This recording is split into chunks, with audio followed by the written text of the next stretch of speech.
help you enhance your hip hinge and deadlift movement pattern and performance, we're going to go through a series of drills that's going to allow you to feel where your spine is in place and then try to maximize that hip hinge pattern. Okay, so the first thing we're going to do, we're going to go down into what we call a quadruped position. So all fours, knees are just below the hips, hands are just below the shoulders.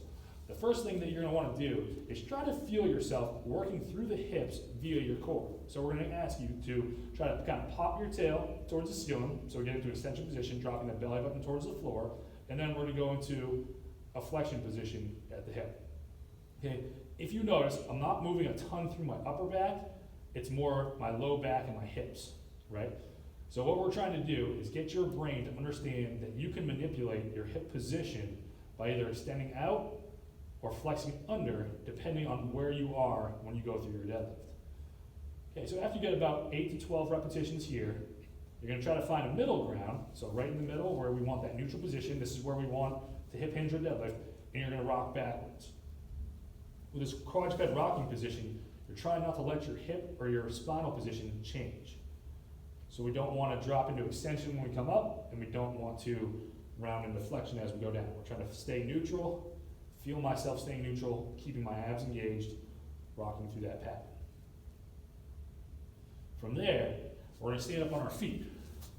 We're going to use what we just did with that rocking pattern, and we're going to try to go through a little bit of a hip hinge. So what I'm going to ask you to do, you're going to keep your hands on your thighs, your abs are engaged, and you're trying to shift backwards. Think about arrows on your butt, trying to point straight back.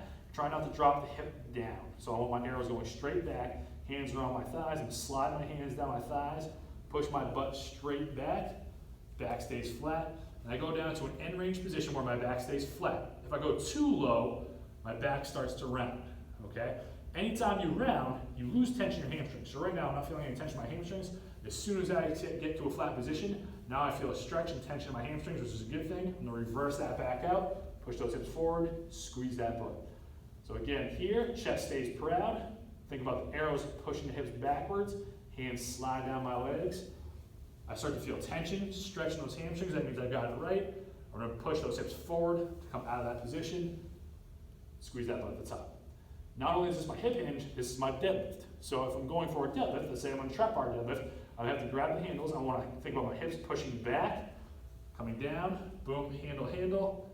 Abs are on, chest is proud, drive through those heels, squeeze that butt. Okay, so those are just a couple drills you can go through. The quadruped hip, kind of reorienting the hip position there, kind of going through extension, flexion. The quadruped rocking, so now you're trying to find a nice neutral spine. You're going to rock back in your hips. And then we're going to get up into our feet, our standing position, and we're going to go for the hand slide and hip hinge backwards, coming from there. And that, guys, is your deadlift. Okay? So go ahead, use that to enhance your hip hinge and your deadlift performance.